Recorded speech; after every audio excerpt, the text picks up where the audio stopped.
Do you like to binge watch TV? Did you know you could binge listen to podcasts? Head over to electronicmediacollective.com, where they have podcasts for days. You like podcasts about wrestling? They have that. Do you like podcasts about TV and film? They have that. Do you like podcasts about horror? EMC has that too. Do you like comedy? Do you like books? Guess what?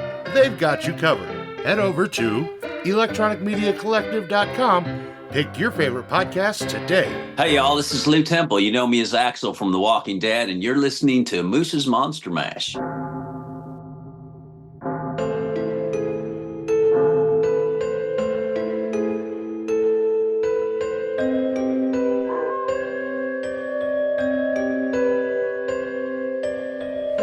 listening to Moose's Monster Mash.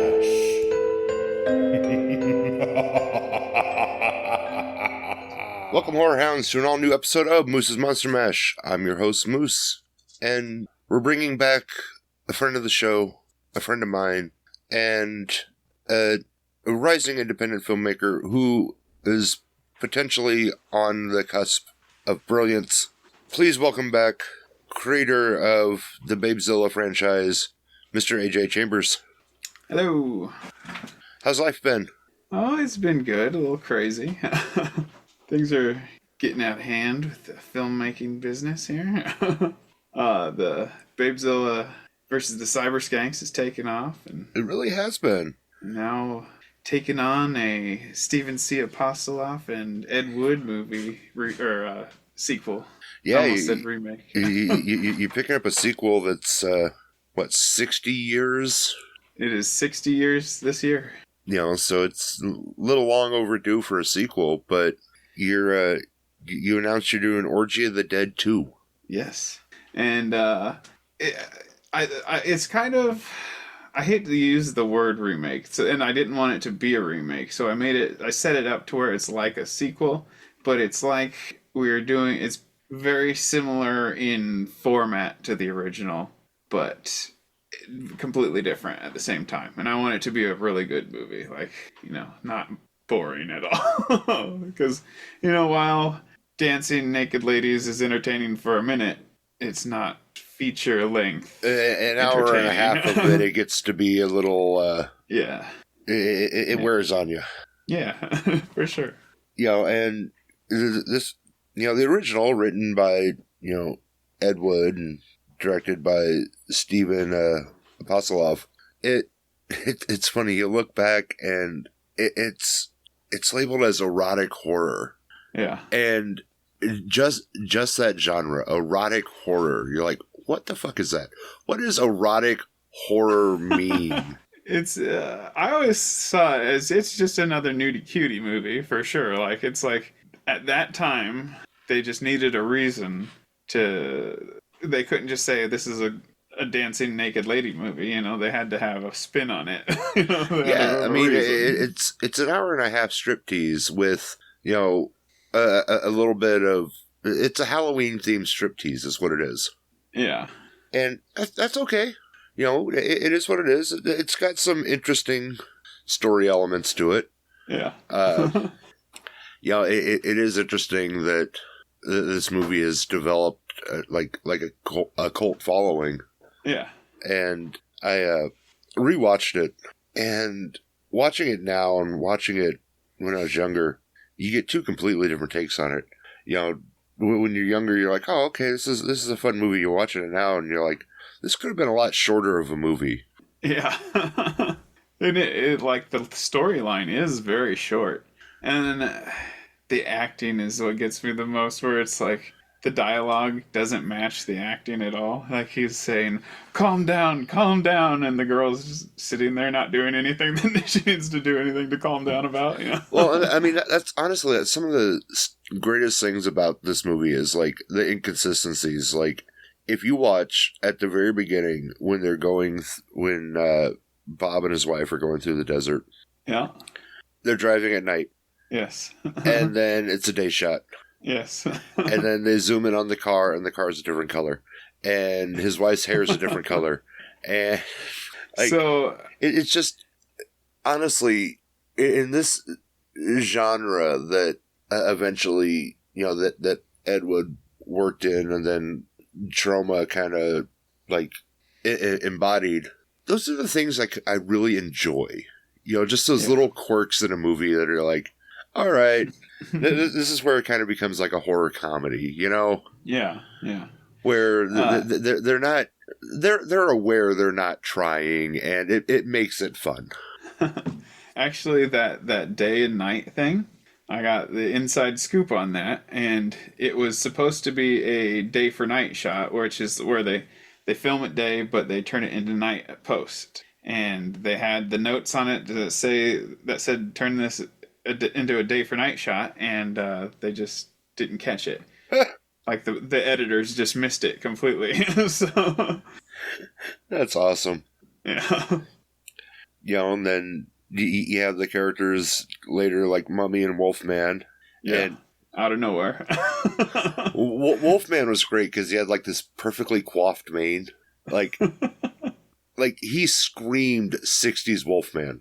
Yeah. Like all he needed was like a leather jacket, and he would have been like a rockabilly Wolfman because he had like the slick back mane, everything. It was great. And you could tell it's just a mask. It's not even makeup. It's a mask. It's great.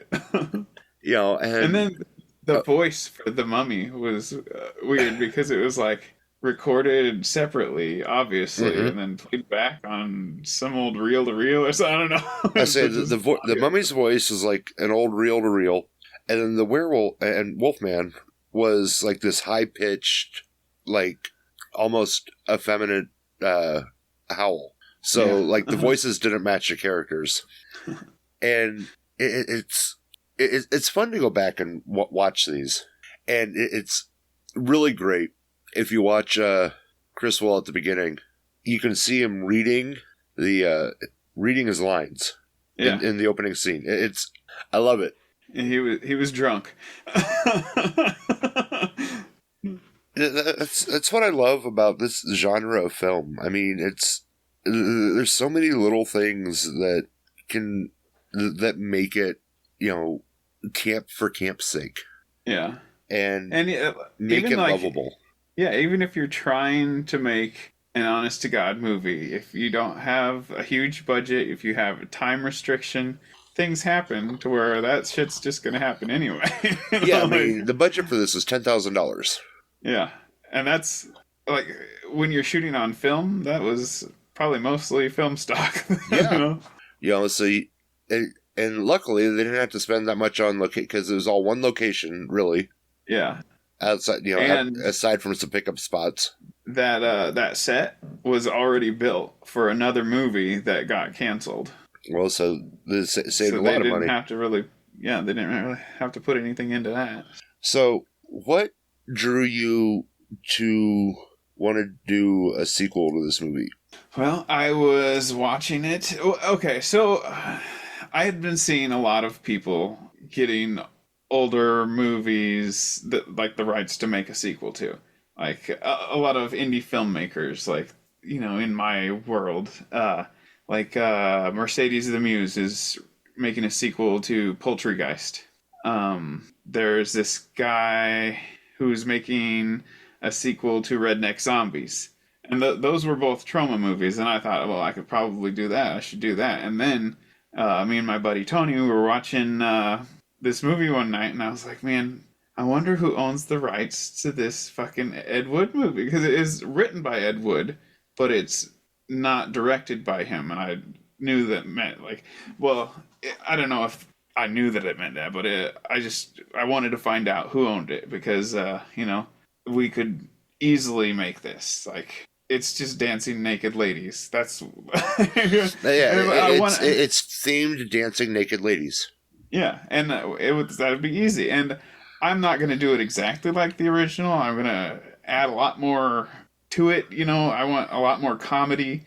I want some gore aspects. I want, they're not just going to be like pristine, beautiful women. They're going to be beautiful women who have, gnarly ways of dying. Those, if they were burned, they're going to have burns on them, If they were cut, they're going to have the cuts on them, stuff like that. So, like, I want it to be gory and funny and sexy. It's kind of like how I make all my movies is like, it's sexy, but I want you to be uncomfortable at the same time. Yeah. You know, like, it's like, I don't want you to be able to get off to this. I Right. want it to be I'm not making a uncomfortable. damn porn. Exactly.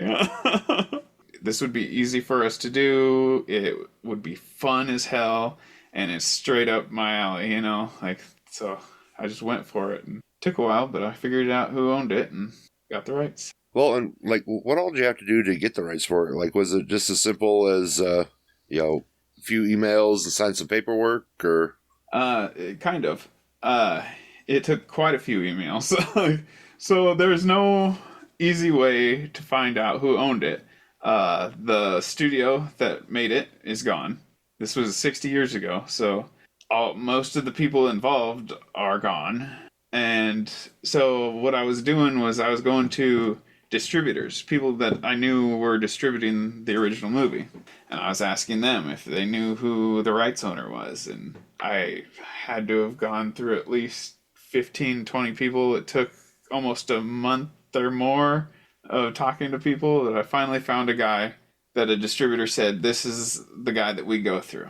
And I asked him, do you own the rights to this movie? And he's like, no, but he's a good friend of mine, and I'll send him a message. So I said, okay, and I waited a while, and I get an email from Christopher Apostolopf. And I was like, no way. I didn't even think to look for a kid. Right. Like, that's his son.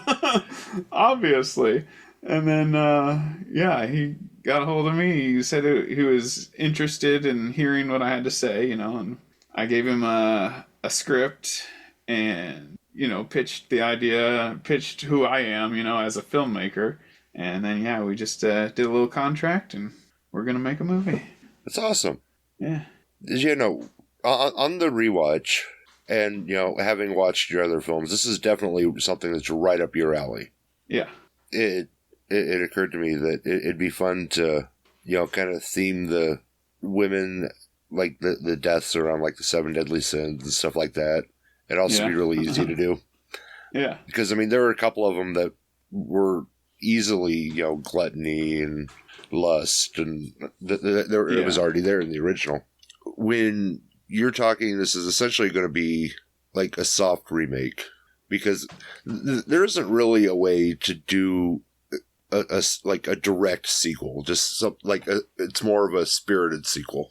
Yeah, it's basically like 60 years later, it happened again. And obviously we don't have Criswell, so the Emperor is a different guy, but it's basically the same idea. And it's not the husband and wife or whatever. It's going to be like a group of young adults who are out partying, drinking and driving and having a good time. And they're the ones who end up mixed up in the orgy.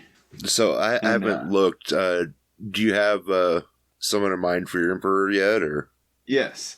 It's Mike Fantastik from Smoke Break. Oh, absolutely. Yeah. I got a bunch of audition tapes, and a lot of people, most people just imitated Criswell, and Mike just did his thing, and he was the one that made me really laugh. I was fucking belly laughing at his audition tape. So, and I know he's a funny guy. I know he could just come up with something on the fly if he needed to. If he thought something was funny to say, he'll say it. So yeah, I just feel like he's the best one. I mean, look at the look of him too. He's just got that. He's got that comedy look. Well, and the whole movie has this feel of like a Greek bacchanal. Yes. So to have somebody like Mike play the Emperor really makes sense, because he has that Dionysus vibe going too. Absolutely, yeah. So that'll be really fun to see, and I'm really happy for Mike. Yeah. So who else have you cast so far? Okay, I got Jessa Flux. She's very big in the indie film industry. So Penny Aphrodite. She is newer to the indie scene, but she's in some movies that have already been filmed and are coming up. and she is going to be our princess of the night. And yeah, I think she's going to do great at it. For one of the boys, that's the youngsters. Okay, both of the boys actually. I've got Nick Summers, who is local. He's been in some like theater productions like that. And Adam Peltier. I'm not sure how to pronounce his last name, but he was the lead in Lloyd Kaufman's newest movie. Oh, nice. And he was the hardest working actor I've ever seen, man. They were running him ragged on that trauma set. Jamie Schroeder is a local who is going to be one of the other kind of like the youngster, teenage, wild kids. She's going to be like our cheerleader type. It's going to be fun. Then Mike Ross, who we're actually shooting most of the film down at at the his graveyard of haunt. his haunt. Nice. Yeah. So it's already I'd say 70% ready for us to go. Like we got to do some extra stuff there. I want to crucify the kids, so we're gonna put them on crosses in the graveyard. Hell yeah. Yeah. And then a whole cast full of beautiful women to do our dances and yeah, to break up the monotony, I'm just adding a lot of one-liner comedy type stuff, comments. And another thing that I think was really boring about the original is they just did one wide shot. Yeah. Get some close-ups, do some camera fun angles, To say it was just one wide shot the whole time, and then the dances were super long. Yeah. And honestly, I don't think you need the full dance. Yeah. So we're gonna do full song dance, but I'm breaking it up with talking in between. They'll be dancing while the other characters are either talking about them or communicating to each other. Well, and that makes sense because then it's not just again a Halloween themed striptease. Yes. Yeah. And I think ultimately that's where the original fell short. It was just like you said, just another excuse to have women dance around topless, and yeah, nothing wrong with that if that's what you're going for. But yeah, there was a lot more meat on the bone that they could have went after, and it was definitely a missed opportunity. Yeah, and there's going to be a lot of callbacks to the original too. I'm going to basically be poking fun at it. You got to make fun of it a little bit. Yeah, you almost have to. Yeah. So we're 60 years removed. When do you plan on? Because I know we were talking. You were hoping to have this out this year for the 60-year anniversary. When do you plan on shooting and all that stuff? We're shooting the last week of July, and I'm hoping to get it out before Halloween or around Halloween. Nice. I think that would be a good time to release it. Yeah. But if not, definitely by the end of the year, I just have to get it out to have that 60 years later thing. And to have it as long as it's out in the 2025 year. Yeah. No, it's awesome. After Orgy of the Dead 2, what do you have planned? Well, I've got a couple of things. I definitely have to make the third Babezilla because I teased it at the end of Babezilla 2, and there's already people hounding me about that. But I'm also working on a script for a slasher movie that will be St. Patrick's Day themed. And I'm going to call that Corned Beef and Stabbage. I love it. I absolutely love it.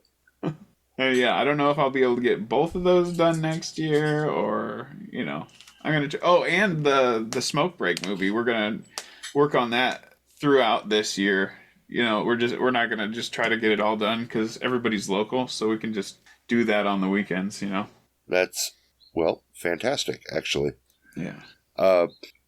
You currently have an Indiegogo project campaign running, or? Yes, there is an Indiegogo out right now for Orgy of the Dead 2.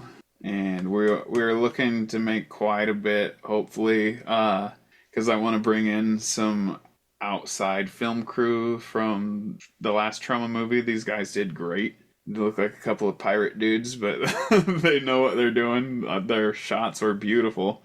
And I'd like to get a professional sound guy too. And it's not like my movies were good. They're decent. They're good enough, but I want to take this to the next level. Well, I mean, at this point, it's a legacy film. Yeah. What's your projected budget for this one?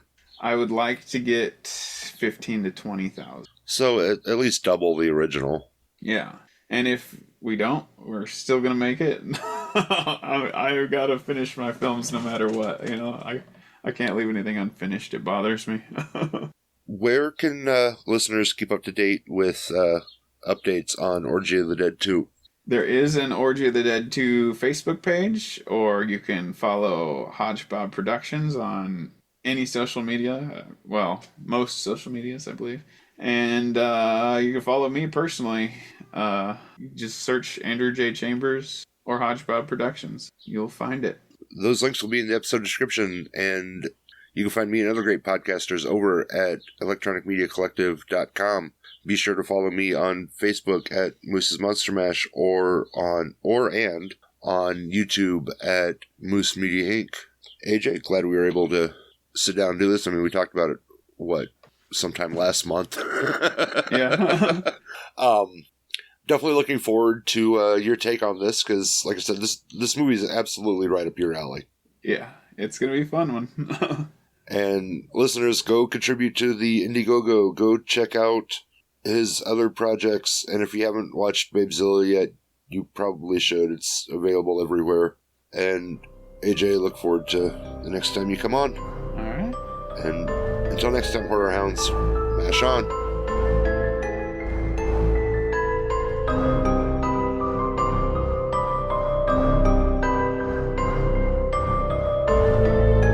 This has been Moose's Monster Mash. Come back for more chills and thrills if you dare.